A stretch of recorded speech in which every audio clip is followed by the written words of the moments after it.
So back when I got my Switch in mid-2018, I was still at an age where I didn't have enough money for buying games. Because of that, I only really got new games on Christmas or my birthday. Because the Switch had an online store that almost anyone could put games on, there was just so much cheap junk crammed on this thing. For example, Quest for the Golden Duck. It's a game that costs 99 cents and is basically just Pac-Man, but with free assets off the Unity store. Now some of you might be wondering how I bought these games without any money. Well, you can thank gold points for that. Whenever I would get a new game, like Mario Odyssey or Breath of the Wild, I'd get a small amount of money to buy Quest for the Golden Duck. And over the years, I've collected a lot of junk on this thing, so I figured, why not make a video on him?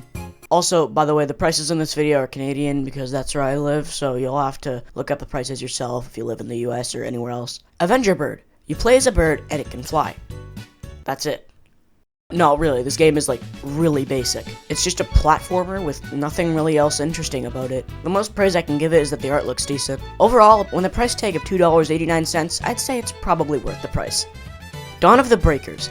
It's a beat-em-up featuring an art style that 9-year-old me defined as weeb crap. Once again, there isn't really much to this one. It's just a beat-em-up with solid mechanics, good art, and a story that exists. I don't know. I would recommend this one because it's, well, free, but sadly the servers were shut down in October 2020, making it no longer playable. Super Kirby Clash Deluxe is freaking great. I technically got this after I became old enough to purchase stuff for myself, but I'm still gonna talk about it. It's basically a better version of Super Kirby Clash, which was a 3DS eShop game, which in itself was an extension of a minigame in Kirby Planet Robobot. Take basic Kirby gameplay, then remove the platforming, and you've basically got this game. I don't know about other people, but whenever I play Kirby, the thing I love the most is the fighting. Remove the enemies in a Kirby game and, well, I'm not gonna play it.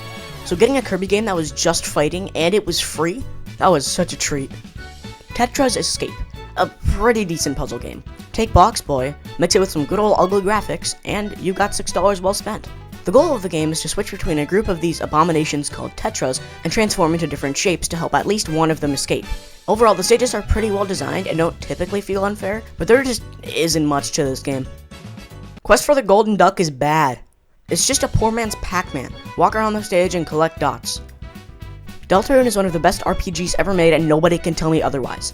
It's the non-canon sequel / spin-off / alternate universe that might sort of kinda maybe be related to the first game of Undertale. It's a really fun RPG with some really deep lore that kept me interested far after the first chapter was released. The second chapter is available too, and it's essentially just more of the first chapter with a new location. I don't want to spend too long on this game because this is just one segment in a longer video, and this game kind of takes a long time to go over if you want to talk about the whole game because it's a pretty massive game. Overall, even though there are only 2 of 7 chapters out right now, I definitely recommend picking this one. I just burped. I definitely recommend picking this one up. Robonauts, a game where you play as this little robot and blast your way through the galaxy fighting enemies and overcoming platforming challenges.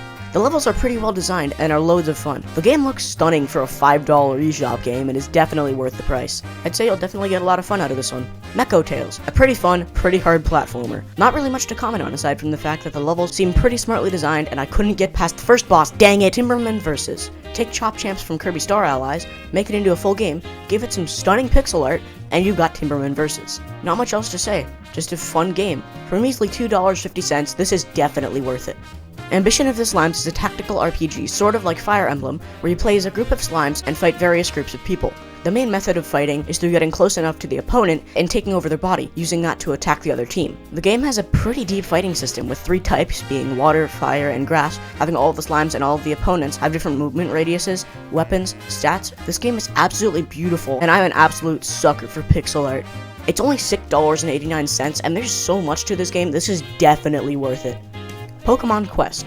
Being a port of a mobile game, it's kind of bare bones in the gameplay department, but still has quite a bit of depth to it at the same time. Basically, you have a team of up to 3 Pokemon, and you travel around Tumblecube Island, finding resources and cooking dishes to attract more Pokemon to add to your team. Pretty fun and addicting, but it'll probably keep your attention for a week or 2. It's free, so definitely pick this one up if you're interested. Looks like Halloween came early in the middle of June, because look who it is, Bouncy Bob. This game sucks. Think of it as Jump Park from Wii Play, but with worse controls and being a port of a mobile game. There's just nothing here. It's only $1.29, so I guess it could be worth the price, but this game will only last you a boring afternoon at best. Slime Sand is a retro-styled hard-as-nails platformer similar to Super Meat Boy. The game's uniqueness comes from the dash mechanic. Basically, you can press Y or ZR to dash forward, upward, rightward, or leftward. Although this may sound pretty bare bones, this game specializes in taking a small mechanic and turning it into something truly special. This game also has a slowdown mechanic. By holding ZL, you'll be able to slow down time and move through green blocks. It sounds awkward to use and feels a little strange at first. Once you get used to it, the controls feel extremely solid. The game also has a beautiful pixel art style, which, as I said before, I'm a massive sucker for. This game has so much content that you're practically losing money not buying this. It does come at the somewhat high price of $14, but I'd say the game's even worth that. If you don't want to pay that, you can always wait for it to go on sale. Personally, for me, when I bought this, it was on sale for $6. Even if you can't get it on sale, it's definitely worth $14. Okay, well, that took quite a while to make. Sorry about that. Anyways, I hope you enjoyed, and for now, peace.